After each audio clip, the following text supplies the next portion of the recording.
इसी क्रम में आज हम लोगों ने एक व्याख्यान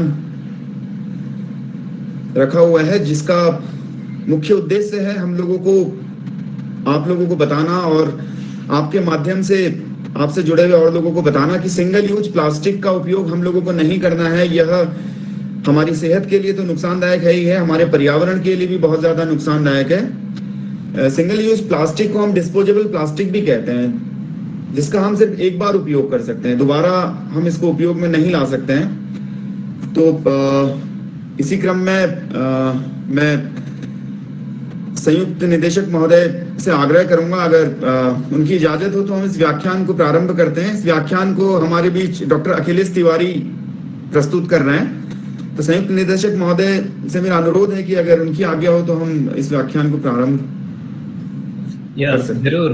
doctor Akhilesh, welcome and please proceed for the talk. Thank you sir. आदरणीय प्रभारी निदेशक महोदय, प्रभारी संयुक्त निदेशक महोदय, प्रधान वैज्ञानिक अधिकारी और मेरे प्रिय साथी, मैं स्वच्छता पखवाड़ा के इस संस्करण में आपका स्वागत और अभिनंदन करता हूं। स्वच्छता पखवाड़ा के इस विशेष अवसर पर मुझे यह मंच प्रदान करने के लिए मैं आदरणीय प्रभारी निदेशक महोदय और प्रभारी संयुक्त निदेशक महोदय तथा स्वच्छता अधिकारी और उनकी टीम का विशेष रूप से आभारी हूँ। आज हम सभी यह एक बहुत ही संवेदनशील और एक महत्वपूर्ण विषय पर चर्चा करने के लिए यहाँ उपस्थित हैं, जो विषय सिंगल यूज प्लास्टिक के नुकसान और उपाय का चुनाव हमारे पदाधिकारियों के द्वारा किया गया है। उसके लिए मैं उनका अभिनंदन करता हूँ, क्योंकि यह विषय हमारे शारीरिक स्वास्थ्य, मानसिक स्वास्थ्य और हमारे पारिस्थितिकी तंत्र के स्वास्थ्य से संबंधित। जैसा कि हम सभी लोग जानते हैं कि ऐसा कहा गया है कि एक स्वस्थ शरीर में ही एक स्वस्थ मस्तिष्क का वास होता है, इसलिए यह विषय हमारे लिए और महत्वपूर्ण हो जाता है। जैसा कि स्वस्थ मस्तिष्क की बात आई है, तो सभी उपस्थित सहभागियों को मैं आज 21 अक्टूबर को अंतर्राष्ट्रीय celebration of the mind day की शुभकामनाएं देता हूँ। और इसी के साथ हम अपना इस टॉपिक की शुरुआत करेंगे। सबसे पहले हम ब्रीफ थोड़ा सा करेंगे कि हाँ, सिंगल यूज प्लास्टिक होता क्या है और इसके कुछ न्यूज इन्फॉर्मेशन जो मैं इस अल्प समय में कलेक्ट कर पाया हूँ, उस पर थोड़ा प्रकाश डालेंगे। हाल ही में ऑस्ट्रेलिया में स्थित एक एनजीओ मिंडेरो ने ऑक्सफोर्ड यूनिवर्सिटी और स्टॉकहोम इन्वायरमेंटल इंस्टीट्यूट के साथ काम करके यह बताया कि प्रतिवर्ष लगभग 130 million ton single use plastic का उत्पादन किया जाता है। और सिंगल यूज प्लास्टिक का उत्पादन और निर्माण इस तरह से किया जाता है कि एक बार इस्तेमाल होने के बाद उसे फेंक दिया जाए। इस परिभाषा के हिसाब से प्लास्टिक के तमाम उत्पाद इसी श्रेणी में आते हैं, चाहे इसमें डिस्पोजेबल स्ट्रॉ हो, चाहे डिस्पोजेबल सिरिंज हो, सभी इसी में शामिल।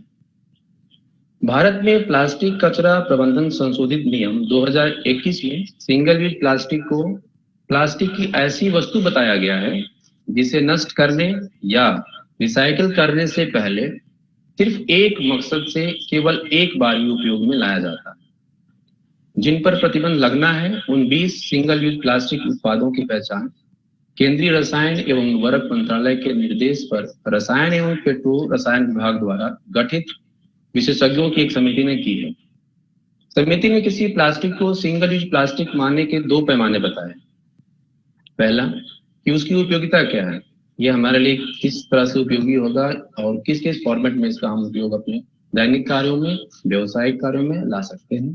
तथा दूसरा, उसका पर्यावरण पर क्या प्रभाव पड़ेगा, मीन्स जो भी हम लोग यूज कर रहे हैं उसको डिस्पोज भी करेंगे तो उसका नेगेटिव इम्पैक्ट हमारे पर्यावरण पर क्या पड़ेगा। जैसे कि मैंने कहा था कि ये टॉपिक हमारे पारिस्थितिकी तंत्र के स्वास्थ्य, इकोसिस्टम का हेल्थ जो होता है, हर सिस्टम का हेल्थ होता है, सॉइल हेल्थ भी होता है, वैसे ही इकोसिस्टम का हेल्थ होता है, उसके ऊपर क्या प्रभाव पड़ेगा इसको भी कंसीडर किया गया है।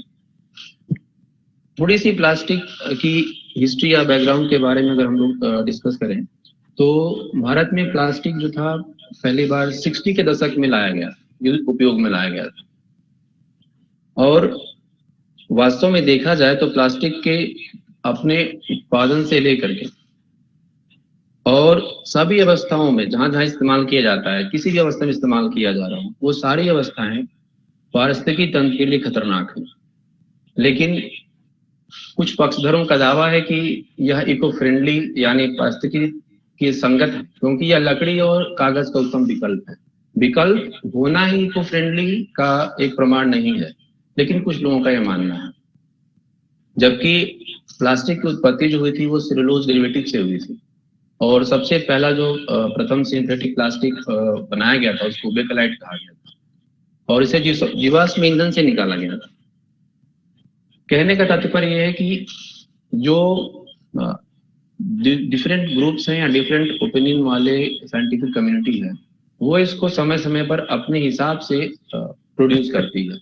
जैसे कि मैंने कहा कि कुछ लोग इको फ्रेंडली बोलते हैं जस्ट इसी बेस पे, क्योंकि यह एक लकड़ी और कागज का अल्टरनेट है, जो कि सत्य नहीं है। जो भी प्लास्टिक हम फेंकते हैं इन्वायरमेंट में यूज करने के बाद से, हमने कहा था ना कि जो कैटेगरी बनाई गई है वो यूज और इसका इन्वायरमेंट पे क्या इफेक्ट है, इसके बेस पे कैटेगराइज किया गया। तो जो भी हम प्लास्टिक यूज करने के बाद थ्रो करते हैं या डिस्पोज करने की कोशिश करते हैं, जो कि अनसाइंटिफिकली होता है, वो धीरे धीरे डिग्रेड हो करके स्मॉल जो रसायन होते हैं उसमें वो घुलने लगता है, और समय समय पर छोटे घटकों में टूट जाता है, और फिर हमारे फूड चेन में वो इनकॉर्पोरेट हो जाता है। और यहाँ एक स्पष्ट करना मैं चाहता हूँ बात कि प्लास्टिक की बोतलें ही केवल समस्या नहीं है, बल्कि प्लास्टिक के कुछ छोटे रूप भी हैं जिन्हें माइक्रोबिट्स कहा जाता है। ये बेहद खतरनाक तत्व होते हैं जिनका आकार लगभग 5 मिलीमीटर से अधिक नहीं होता है। तो इनको हम लोग स्मॉल साइज मान करके और सोचे कि नहीं है बॉटल कंपेरेटिव में कम जो है हार्मफुल होंगे, तो ऐसा नहीं है। जितना भी माइक्रो साइज होगा उसका डैमेज करने का इफिकेसी होगी वो भी लगभग फूड सिस्टम में इन्वॉल्व होने के बाद बढ़ जाती है। जनरली जो सौंदर्य में यूज किए जाते हैं उत्पाद, इन क्षेत्रों में इसका इस्तेमाल ज्यादा होता है। जो प्लास्टिक्स या माइक्रोबिट्स मैंने बात बोली, जो भारतीय मानक ब्यूरो है BSI है, उन्होंने हाल में ही जैव रूप से अपघटित न होने वाले माइक्रोबिट्स को उपभोक्ता उत्पादों में उपयोग के लिए असुरक्षित बताया। मीन्स जो माइक्रोबिट्स का साइज के बेस पे हम लोग उसको किसी प्रोडक्ट बनाने में यूज कर रहे हैं, तो BSI ने उस पर भी अब रोक लगा दिया कि ऐसा नहीं है कि इसका अगर साइज 5 मिलीमीटर है तो आप इसको किसी प्रोडक्ट बनाने के लिए उपयोग कर सकते हैं, नहीं, ये हार्मफुल बताया गया। और यही कारण है कि वर्तमान में उत्पन्न किया गया प्लास्टिक कचरा सैकड़ों हजारों साल तक पर्यावरण में मौजूद रहता है, क्योंकि वो डिग्रेड नहीं हो पाता। स्थिति यह है कि वर्तमान समय में प्रत्येक वर्ष तकरीबन 15,000 टन प्लास्टिक का उपयोग किया जा रहा है। प्रतिवर्ष हम इतनी अधिक मात्रा में एक ऐसा पदार्थ इकट्ठा कर रहे हैं जिसके निस्तारण का हमारे पास कोई विकल्प मौजूद नहीं है। अब यह नदियों से लेकर समुद्र तक हर जगह नजर आने लगा है। जहां भी आप जाएंगे, अगर आप कहीं हिल एरिया में जा रहे हैं या कहीं आउटडोर के लिए आप जा रहे हैं, नॉर्मली आप गाजियाबाद से दिल्ली भी जा रहे हैं, तो आपको कहीं ना कहीं कोई ऐसी साइट मिल जाएगी जहाँ पे डंपिंग ग्राउंड होगा और उसमें मैक्सिमम जो होगा पॉलिथीन का ही परसेंटेज ज्यादा होता है। तो अब इसके कारण प्रत्येक वर्ष तकरीबन 1 लाख से अधिक जलीय जीवों की मृत्यु होती है, क्योंकि अब ये पानी में भी जाने लगा है, नदियों में बहने लगा है। और हर तरफ आप जब भी जाएंगे, आप कहीं बीच पे या कहीं सी के साइड पे, तो वहां पे आपको प्लास्टिक्स मिल जाते हैं, जिसका परिणाम ये हो रहा है कि एवरी ईयर तकरीबन 1 लाख से ज्यादा जलीय जीवों की मृत्यु होती है। मैं यहाँ पे आज बोलूंगा कि आज यूएस में रेप्टाइल डे मनाया जाता है 21 अक्टूबर को, और आज हम लोग ये टॉपिक डिस्कस कर रहे हैं कि जलीय जीवों की मृत्यु हो रही है। कुछ ऐसे रेप्टाइल्स हैं जो कि समुद्र में पाए जाते हैं, हो सकता है कि उनका भी किसी का इसमें मृत्यु होता होगा because of this single use plastic. अभी ये एक ऑब्जर्वेशन है कि समुद्र में प्रति मील वर्ग में लगभग 46,000 प्लास्टिक के टुकड़े पाए जाते हैं 1 मील वर्ग में। तो हमारी जो कैपेसिटी है पोल्यूट करने की, वो कितना ज्यादा, इसे हम आकलन कर सकते हैं। अच्छा, इसकी मूल्यांकन की प्रणाली क्या, कार्य प्रणाली कैसे मूल्यांकन करते हैं कि हाँ भाई ठीक है, जो उपयोग में है और जिसका प्रभाव है, 2 पैमाने बनाने के बाद से हम किसको बेहतर मानेंगे, किस प्लास्टिक को हम लोग ला सकते हैं यूज में, जिसका प्रभाव जो है इन्वायरमेंट के अगेंस्ट नेगेटिव बहुत कम है। तो किसी भी उत्पाद की उपयोगिता और पर्यावरण पर उसके असर का मापने के लिए कुल 100 अंक तय किए गए और उन्हें 5 अलग अलग पैमानों में बांटा गया। जिस उत्पाद के उपयोगिता के पैमाने पर कम अंक और पर्यावरण पर उसके असर के पैमाने पर ज्यादा अंक आए, उसे ऐसा सिंगल यूज प्लास्टिक माना गया है जिस पर तत्काल रोक लगाने की जरूरत है। मतलब जो कैटेगराइजेशन किया गया है, अगर उपयोग में उसका 3 पॉइंट आ रहा है लेकिन उसका जो इन्वायरमेंट परफेक्ट हो रहा है वो 7 पॉइंट में आ रहा है, तो उस तरह के सिंगल यूज प्लास्टिक को इमीडिएटली बैन करने की आवश्यकता है। इस कार्यविधि के अनुसार जिन 20 उत्पादों को प्रतिबंधित किया जाना है, जैसे मैं पहले बताया था कि हमारे गवर्नमेंट ने लिस्टिंग कर ली है कि किन किन प्लास्टिक को बैन करना है, सिंगल यूज प्लास्टिक को बैन करना है। उसमें उन्होंने 20 प्रोडक्ट को चिन्हित किया हुआ है।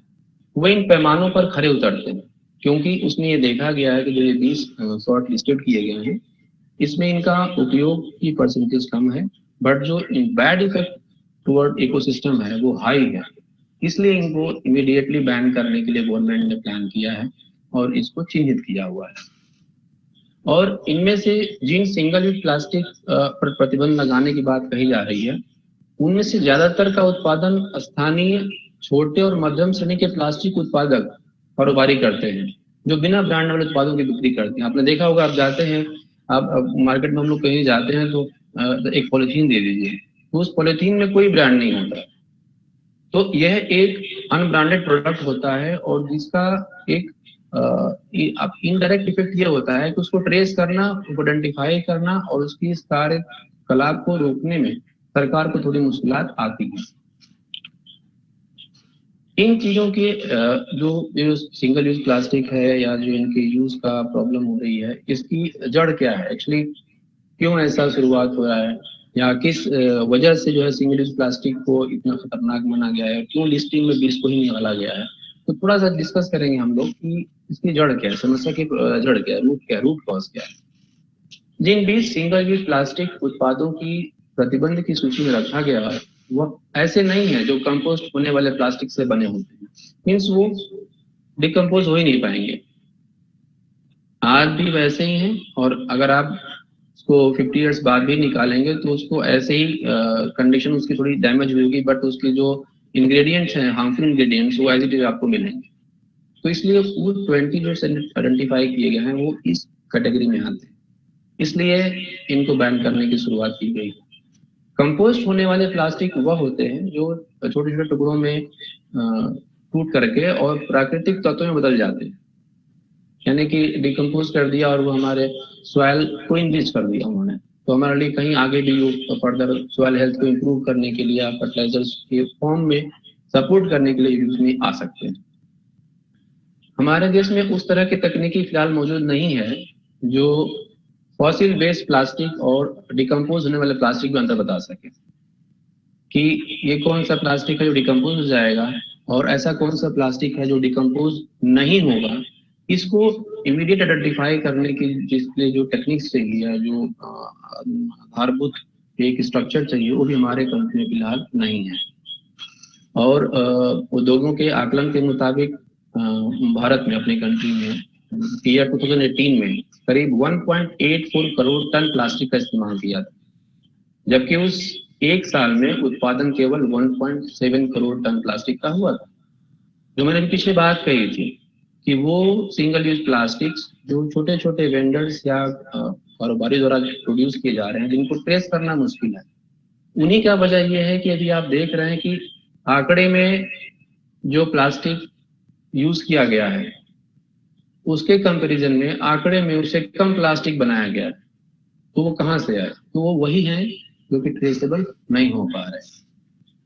वैश्विक मानक यह है कि जितनी प्लास्टिक हम पैदा करते हैं उसका 1% ऐसा हो जो स्वाभाविक तरीके से सड़ने वाला हो और जिसे कंपोस्ट किया जा सके। इसका मतलब ये हुआ कि अगर हम लोगों ने 1.7 करोड़ टन प्लास्टिक प्रोड्यूस किया है तो लगभग 1,70,000 टन ऐसे प्लास्टिक की जरूरत है जिसे कंपोस्ट किया जा सके, और इसके लिए कोई ना कोई इकाई बनानी चाहिए कि भाई जो इंडस्ट्री इसी काम को करेगी, क्योंकि पहले कह दिया कि जो स्टैंडर्ड्स हैं, वैश्विक मानक हैं, उसमें क्लियर कह दिया जितना हम पैदा करते हैं उसका 1% ऐसा हो जो स्वाभाविक, उसमें हमें ज्यादा कुछ करने की जरूरत ना हो, वो डिग्रेडेबल हो। वो कैसे स्वाभाविक होगा? जब जो मैन्युफैक्चरिंग यूनिट्स हैं उनको बनाने के समय जो इंग्रेडिएंट्स यूज करेंगे वो उस तरह के यूज करेंगे जो सेल्फ डिग्रेडेबल हो, और डिग्रेड होने के बाद जो हम लोगों का स्ट्रक्चर है इकोसिस्टम का, उसके अंदर वो एब्जॉर्ब हो जाए। इस तरह की कंपोनेंट को यूज करना होगा, तब जाकर के वैश्विक मानक के अनुसार हम 1% ऐसे पॉलिथीन या सिंगल यूज प्लास्टिक प्रोड्यूस कर सकते हैं जो कि सेल्फ डिग्रेडेड है। कंपोस्ट होने वाले प्लास्टिक को लेकर हमारे समाज में बहुत कम जागरूकता है। हम बहुत कम लोग जानते हैं कि हाँ कितने सारे जो प्लास्टिक है वो डिकम्पोज सकते हैं। हम लोग ना उस पर ध्यान देते हैं और ना उसकी जानकारी जुटाने की कोशिश करते हैं, क्योंकि हमें लगता है कि हमारे मतलब की चीज नहीं है।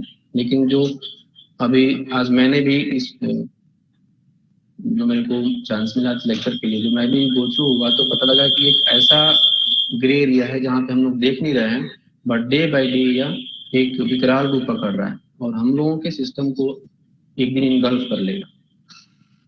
तो कंपोस्ट होने प्लास्टिक बहुत कम लोग जानते हैं, और ऐसा कहा जाता है कि अपने घर और उसके आसपास जमा होने वाले कंपोस्ट प्लास्टिक समय के साथ कार्बन डाइऑक्साइड के छोटे छोटे टुकड़ों या पानी की बूंदों में तब्दील हो जाएंगे। इसलिए यह जरूरी है कि लोगों को समझाया जाए कि कंपोस्ट होने वाले प्लास्टिक को केवल इसके लिए तैयार उद्योगों के अंदर ही कंपोस्ट किया जा सकता है, यानी कि हमारे घर के पास फेंकने से वो डिकम्पोज नहीं हो जाएगा। जहाँ पे मैन्युफैक्चरिंग यूनिट या कोई ऐसा सिस्टम बनाया गया है कि जहाँ पे डिकम्पोज किया जाना है, उसको वहां तक पहुंचाना होगा। और जहाँ इसके लिए कुछ पैमाने तय किए गए हैं कि इसे कंपोस्ट कैसे करना है, क्या क्या केमिकल्स यूज करने हैं, क्या मशीनरी यूज करनी है। हमारे यहाँ कचरे के निस्तारण की वर्तमान प्रणाली जो है कंपोस्ट प्लास्टिक के लिए तैयार नहीं है। मतलब जो हम अभी निस्तारण करने भी जाएंगे और सोचेंगे कि नहीं इसके अंदर से हम सेपरेट कर लें कि जो है हम कौन सा बायो कंपोस्ट वाला पॉलिथीन उसको अलग करेंगे, वो स्ट्रक्चर हमारे पास अभी डेवलप नहीं किया है या नहीं हो पा रहा है, या सरकार उसमें भी कार्यरत है। इसके बजाय हमारे यहाँ ऐसे प्लास्टिक को और खराब कर, जैसे कुछ दिन ऐसे डंप कर दिया, वो और टॉक्सिक हो गया और फिर उसकी रिसाइकलिंग की जाती है, क्योंकि हमारे पास उसको इनिशियल स्टेज में रिसाइकिल करने की व्यवस्था नहीं है। तो हम ये मानते हैं कि अगर इसको हमने डंप कर दिया कुछ टाइम तक, तो इसकी जो effect, negative effect word environment है वो घट जाती है। ऐसा नहीं है, साइंटिफिकली वो बल्कि और खतरनाक हो जाती है। और जिससे न केवल उस पर होने वाला खर्च बढ़ता है, क्योंकि आपने पहले कहीं डंप किया, उसका आपने जो टाइम टेन्योर में पेमेंट किया होगा या जो आपने उसको हायर किया होगा, उसके बाद जब आप उसका निस्तारण करने गए तो वहां पे फिर आपने पैसे खर्च किए उसको डिकम्पोज करने की, जो कि अगर हमारी प्रणाली अच्छी होती तो हम इसको इनिशियल स्टेज में ही डिकम्पोज कर दिए होते। अब इन सब चीजों को देख करके क्या प्रॉब्लम है, क्या क्या चिंताएं हैं जिसकी वजह से जो है हम इसके ऊपर नहीं उठ पा रहे हैं, या अगर कहीं पे इनिशिएट लिया भी गया है तो वहां पे क्या हर्डल्स आ रहे हैं। मैक्सिमम में देखा गया कि जो इसकी रिसाइकलिंग है वो एक बहुत ही कह सकते हैं कि चैलेंजिंग टास्क है रिसाइकिल करना। मैंने कहा कि हमारे स्ट्रक्चर नहीं है, तो सिर्फ हमारे यहाँ नहीं बल्कि और भी कंट्री में स्ट्रक्चर वेल डेवलप नहीं है कि उसको रिसाइकिल किया जा सके। अभी अमेरिका के अंदर जो प्लास्टिक है लगभग 8% को जो है वो रिसाइकिल कर पाते हैं वो लोग। और ये देखा गया है कि जो रिसाइकिल करने के बाद हम उसका प्रोडक्ट बनाते हैं, उससे कम कॉस्ट में हम नए प्लास्टिक प्रोडक्ट बना सकते हैं। तो अब जब हमारा कॉस्ट इफेक्टिव भी नहीं हो रहा है तो हम रिसाइकिल क्यों करने जाएं? रिसाइकिल अगर नहीं करेंगे तो हमारे इन्वायरमेंट को डैमेज कर रहा है। तो यह एक चिंता का विषय आ गया है।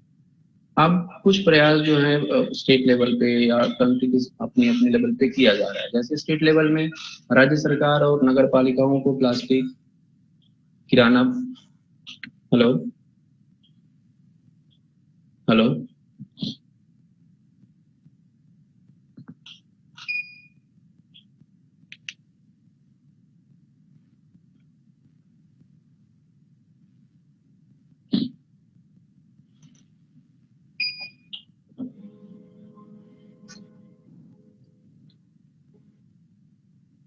Hello Yeah, yes, Dr. Akhilesh, we can hear your voice. Go ahead. Okay sir, तो इसको कुछ लिमिटेड कोशिश की जा रही है, सीमित प्रयास किए जा रहे हैं स्टेट लेवल पे, नगर पालिकाओं के लेवल पे, जहाँ पे कि प्लास्टिक किराना बैग को, फोन के कप्स को, अभी देखिएगा बहुत कम, जैसे फेस्टिवल वगैरह में, किसी पार्टी में, किसी ओकेजन पे प्लास्टिक के कप बहुत कम चल रहे हैं, तो उन्हें बैन करने की कोशिश की जा रही है। पीने का पाइप जो स्ट्रॉ होता है जूस वगैरह के लिए, उस पे भी प्रतिबंध लगाने के प्रयास किए जा रहे हैं और कुछ सफलता मिली है, लेकिन अब तक इसके उत्पादन को कम करने का प्रयास उतना नहीं हो पाया है, क्योंकि अगर हम इसको बैन कर रहे हैं तो साइमल्टेनियसली हमें इसके प्रोडक्शन को भी कहीं ना कहीं स्टॉप करना होगा या एक निश्चित क्वांटिटी तक फिक्स करना होगा, लेकिन अभी उसमें प्रयास जो है हमारे वो इतने जो कहते हैं ना कि अप्रिशिएट करने वाले हैं, उतने नहीं किए जा रहे हैं। तो इसीलिए अभी इस छोटे से प्रयास में भी इतनी कमियां आ गई हैं, तो बड़े जो लेवल हैं वहां पे तो अभी शुरुआत करने की हमें बहुत आवश्यकता है। उपभोक्ताओं द्वारा प्लास्टिक के न्यूनतम उपयोग हेतु किए गए प्रयास विफल रहे। जैसे कहा गया था कि भाई ठीक है, आप लोग जो है जितने उपभोक्ता हैं वो प्लास्टिक, शुरू में सब लोग कुछ दिन किए, बाद में सब उस चीज दिमाग से ऑफ द साइड हो गया, क्योंकि उसका इतना नहीं वो कंसर्न उनको समझ में आता है, ना ही उसका इफेक्ट समझ में आ रहा है। बट होप एंड बिलीव कि जैसे मार्च इंटरनेशनल डे माइंड मना रहे हैं, तो शायद हम लोग इस बात को माइंड में रखेंगे कि हाँ, ये कितना ज्यादा नेगेटिव इम्पैक्ट हमारे हेल्थ को डालने वाला है। इस प्रक्रिया में या इस प्रॉब्लम को फेस करते हुए जो दूसरी कंट्री है वो लोग क्या कर रहे हैं, तो थोड़ा सा मैंने सर्च किया तो देखा कि जो यूरोपियन संघ है उसने एक स्पष्ट नीति के साथ रणनीति बनाया 2021 तक, जो 10 सिंगल यूज प्लास्टिक उन्होंने लिस्टेड किया था उसको बैन कर दिया। उनकी लिस्टिंग जैसे हमने 20 का लिस्ट किया है, लेकिन अभी हमने उस पर बैन नहीं किया है उसको, उसका बैन करने का एक टाइम निर्धारित किया गया, मैं आपको आगे बताऊंगा। लेकिन यूएन ने जो है 2021 में ही उसको बैन कर दिया है। इजराइल ने क्या किया है, इजराइल ने सिंगल यूज प्लास्टिक और डिस्पोज होने वाले बर्तनों की खरीद पर तो दोगुना टैक्स लगा दिया है। जब आप खरीदने जाएंगे तो टैक्स डबल रहेगा, तो डेफिनेटली जो है खरीद के जो इच्छा होगी उसमें अंदर आधा घट जाएगा बंदा कि नहीं इसको नहीं लेंगे, टैक्स डबल हो रहा है। तो इससे वहां ये देखा गया है कि करीब करीब 41% जो है सिंगल यूज प्लास्टिक के इस्तेमाल में कमी आएगी। तो यानी कि ये चीजें कंट्री अपने लेवल पे इनिशिएटिव ले रही हैं, जिनको ये समझ में आ गया है कि सिंगल यूज प्लास्टिक का कितना बैड इफेक्ट हमारे हेल्थ पे होने वाला। अब अगर हम बात करें वैश्विक लेवल पे, तो वैश्विक लेवल पे भी क्या स्टेप्स उठाए गए हैं। यूरोपियन संघ ने 2025 तक जो भी उपभोक्ता ब्रांडों की प्लास्टिक की बोतलें हैं उसे कम से कम 30% रिसाइकल सामग्री का उपयोग करने का निर्देश जारी किया। मतलब कहना है कि जो ब्रांडेड कंपनीज हैं जो प्लास्टिक्स और इस पे पॉलिथीन का यूज करके कुछ प्रोडक्ट बनाती हैं या बॉटल्स बनाती हैं, स्ट्रॉ बनाती हैं, जो ब्रांडेड हैं जिनको आइडेंटिफाई किया जा रहा है, उनको ये कहा गया है कि 2025 तक आप 30% ऐसे कंस्टिट्यूएंट्स इंग्रेडिएंट्स यूज करेंगे जो कि रिसाइकल्ड हो सके। मीन्स अब एक स्टेप ऐसा हुआ कि जब शुरुआत में ही ऐसे प्रोडक्ट बनाने शुरू किए जाएंगे जो जिसके अंदर रिसाइकलेबल इंग्रेडिएंट होगा, तो हमें रिसाइकल करने के समय वो प्रॉब्लम क्रिएट नहीं होगी या प्रॉब्लम फेस नहीं होगी जो हम उस तरह की प्रोडक्ट्स में फेस करते हैं जिसके अंदर 1% भी रिसाइकलेबल इंग्रेडिएंट्स नहीं यूज किए गए हैं for the manufacturing, during the manufacturing. अब भारत का क्या पहल, हमारी कंट्री या हम लोग इसमें क्या पहल कर रहे हैं। 2019 में जो केंद्र सरकार ने वर्ष 2022 तक भारत को एकल उपयोग वाले प्लास्टिक यानी सिंगल यूज प्लास्टिक से मुक्त करने का पूरे देश भर में आह्वान किया और लोगों को हतोत्साहित किया, मतलब डिस्करेज किया इसको यूज करने के लिए, और एक बहुमंत्रालय योजना तैयार की है। प्लास्टिक अपशिष्ट प्रबंधन नियम 2016 के अनुसार उत्पादों से उत्पन्न कचरे को उनके उत्पादकों और ब्रांड मालिकों को इकट्ठा करने की जिम्मेदारी सौंपी गई है। मतलब हमारे यहाँ एक अलग अप्रोच आया। दूसरे कंट्रीज में हुआ कि भाई आप मैन्युफैक्चरिंग के टाइम में 30% इंग्रेडिएंट्स वो यूज करिए जो कि रिसाइकलेबल हो। हमारे यहाँ ये कह दिया गया है कि आप जो प्रोडक्ट बना के मार्केट में लॉन्च कर रहे हैं उसका जो बाय प्रोडक्ट्स निकलेगा उसको आप ही इकट्ठा करेंगे और इसको आप ही रिसाइकल करने का, जो प्रबंधन करने का होगा काम आप करेंगे। तो या तो वो लोग वो प्रोडक्ट बनाएंगे नहीं, या तो अगर बनाएंगे तो रिसाइकल करने की क्या प्रक्रिया होती है और उसके लिए कौन से इंग्रेडिएंट्स यूज करने हैं वो पहले उस चीज को कंसीडर कर लेंगे। 1 जुलाई 2022 के बाद देश में सिंगल यूज प्लास्टिक से बनने वाले सामानों को बैन किया गया है, स्टॉक में रखना बैन किया गया है, पूरी तरह से बेचना बैन कर दिया जाएगा 1 जुलाई 2022 से, अभी नहीं 2022 से। केंद्र सरकार ने plastic waste management amendment rule 2021 के तहत अगले साल जुलाई से जो बैन की है सिंगल यूज प्लास्टिक, उसकी एक सूची तैयार की है और जिसमें सिंगल यूज प्लास्टिक से बनने वाली कई चीजें शामिल हैं और इसमें ऐसी भी चीजें हैं जो हम लोग डेली घर में भी यूज करते हैं और हमारे घर के काम भी यूज होता है। तो हमें भी ध्यान रखना है कि हाँ उसका अल्टरनेट क्या होगा, हमें भी सोच लेना है क्योंकि जुलाई बहुत समय नहीं रह गया है। पर्यावरण, वन और जलवायु मंत्रालय की ओर से जारी की अधिसूचना के मुताबिक प्लास्टिक कैरी बैग की जो मोटा थिकनेस थी वो भी 21 में 50 माइक्रोन थी और उसको 22 में 120 माइक्रोन तक की जाएगी। यानी कि अब एक बहुत ही माइन्यूट लेवल पे भी ऑब्जर्व करके और उस वहां पे एक्शन लिया जा रहा है। अब इस दिशा में आगे बढ़ते हुए जो हमारा केंद्रीय पर्यावरण, वन और जलवायु मंत्रालय है, उसने जो नोटिफिकेशन निकाला था उसमें ये क्लियर कर दिया है कि जो ये 20 हम लोग सिंगल यूज प्लास्टिक का चिन्हित किए हैं, इसको 2022 के अंत तक पूरा रोक लगा देंगे। यानी कि जुलाई में स्टार्ट किया जाएगा और अंत तक पूरा इस पे रोक लगा दिया। अब जैसे कि टॉपिक में कहा गया था नुकसान और उपाय, तो नुकसान की हमने बात की, उपाय की बात की और हम फ्यूचर में भी क्या कर सकते हैं, जैसे उपाय को ही बात कही जाए या क्या पॉसिबल अप्रोचेस होंगे to mitigate this problem to save our ecosystem. प्रधानमंत्री जी हमारे जो कंट्री के हैं, भारत देश के, उन्होंने अपने कई सारे माध्यम से एक मन की बात में भी उन्होंने इसकी बात उठाई है कि हम लोग इसको प्लास्टिक को, सिंगल प्लास्टिक को के यूज को हम लोग बंद करेंगे और उन्होंने इसके लिए जितने तकनीकी संस्थाएं हैं उन तकनीकी संस्थाओं को आह्वान किया है कि आप इसको रिसाइकल करने के लिए बेहतर टेक्नोलॉजी लाएं, इनिशिएटिव लें।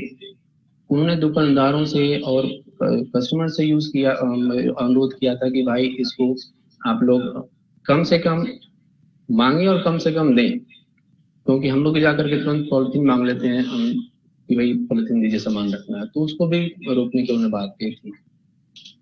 उन्होंने जैसे तकनीकी की बात आई है तो इस तकनीकी वाले विषय में मैं एक पॉइंट ऐड करूंगा जिसमें कि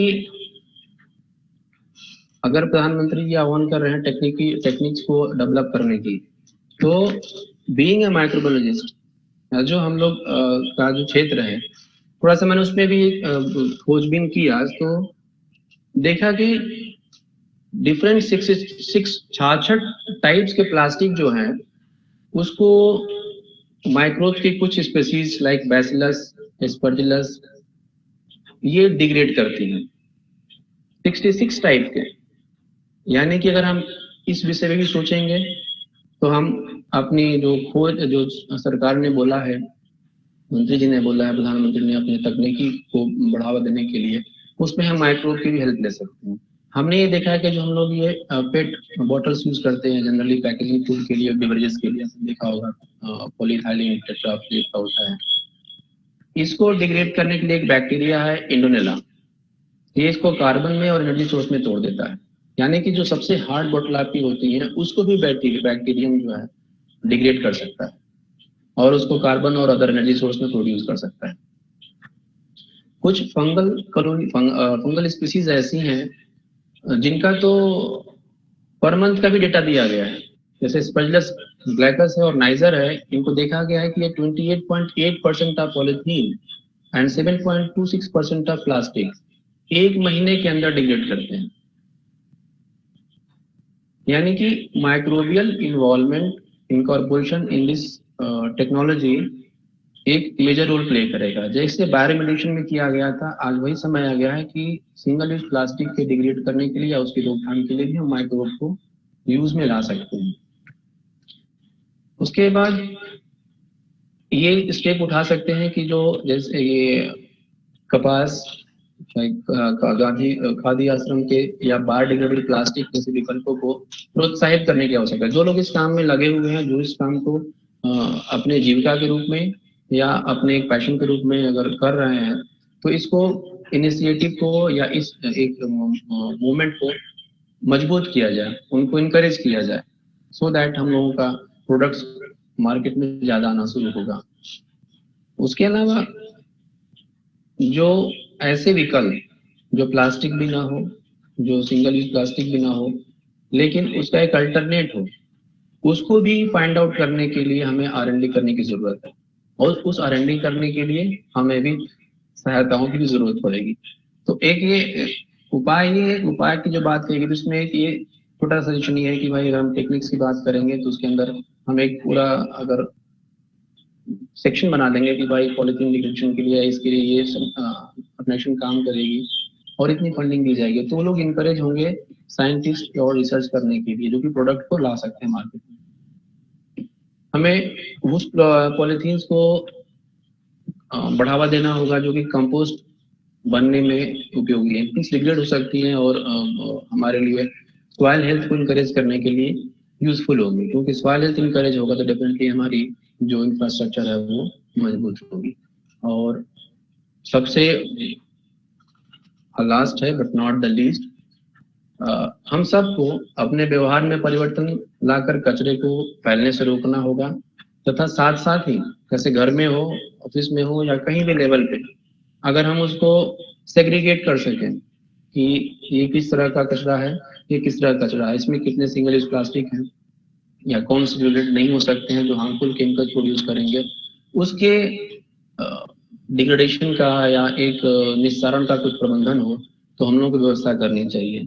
हम घर के लेवल पे व्यवस्था तो नहीं कर सकते हैं, बट हम सेग्रीगेट कर सकते हैं, क्योंकि सोसाइटीज में ऑलरेडी डिकम्पोज करने के सिस्टम उन्होंने बना रखा है, लेकिन हम घर से भी सेग्रीगेट करके नहीं भेजते हैं। जब सेग्रीगेशन नहीं होगा तो आकर के बात वहीं पर रुक जाएगी, क्योंकि डिकम्पोज प्रॉपर नहीं हो पाएगा। तो व्यवहारिक रूप में भी हम लोग सतर्क होना पड़ेगा, और यह एक जन की जिम्मेदारी है, क्योंकि जो ये एयर मिल रहा है अगर पोल्यूटेड हो जाएगा तो हर व्यक्ति को नुकसान है। यही मेरा प्रेजेंटेशन था, क्योंकि मेरे को थोड़ा समय मिला था तैयार करने के लिए, तो मैं इसके लिए सबका आभार व्यक्त करता हूँ। धन्यवाद।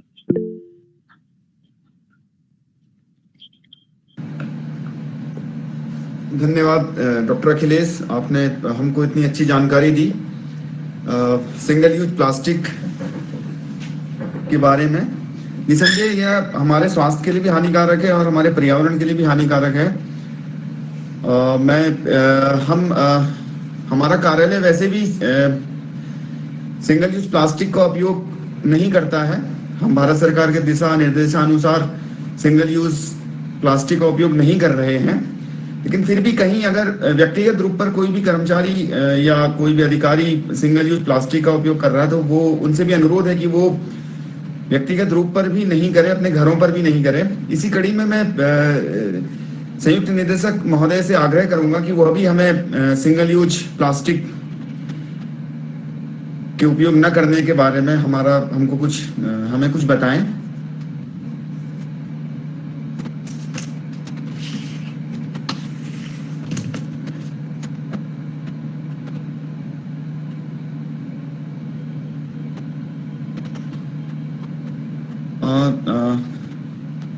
संयुक्त निदेशक महोदय,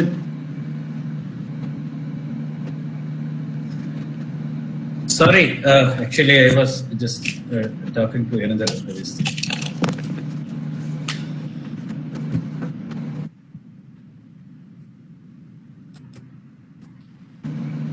yes, Dr. Akhilesh, thank you very much for your nice presentation, as well as I request हमारा जो सारे साथी लोगों को एक मेरा रिक्वेस्ट है दैट जैसा उन्होंने बताया था, जिस ढंग से उन्होंने अच्छा तरह से ये जो सिंगल यूज प्लास्टिक का ये जो बारे में जो बताया था, हम लोग इसको पालन करें. और आई congratulate doctor Akhilesh once again the way he explained as well as the information he collected and made the presentation, because information collect करना एक आर्ट होता है, present करना एक और एक आर्ट होता है. So I appreciate, and further the coordinators Dr. Farah and Dr. Lalit, I appreciate your efforts also in arranging this meeting, as well as I congratulate all the staff members enthusiastically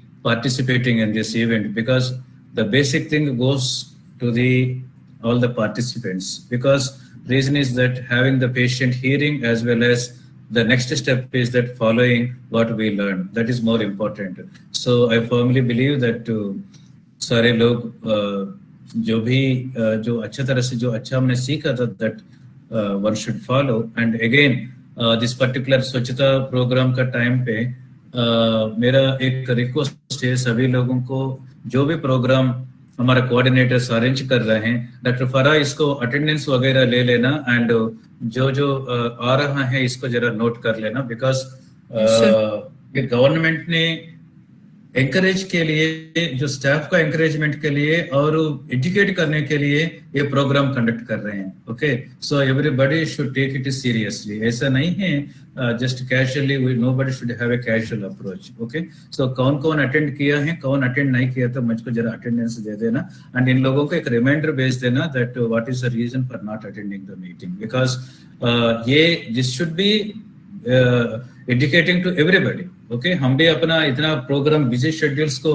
बगल में रख के हम लोग attend कर रहे हैं meeting को, तो मैं रिक्वेस्ट करता हूं सभी लोगों को, अगर कोई बहुत जेन्युइन रीजन से अटेंड नहीं कर पाया है वो अलग बात है, but otherwise I expect that everybody should attend, both regular and outsourcing staff, everybody should attend and take the advantage of this programs, this educational, this important programs. So with this, Dr. Farah, can we conclude or any other thing to be talked? Sir, actually we have planned a vote of thanks by Dr. Nilima, so that will be our concluding session. Please go ahead. I'm sorry that Sir, now I request Dr. Nilima to present vote of thanks for today's program. Nilima, please. Thank you. I would like firstly thanks to Dr. Akhilesh Tiwari for such a valuable information on single-use plastic. And also I would like to express my gratitude to all the staff for their contribution and presence in Swachhta Fortnight.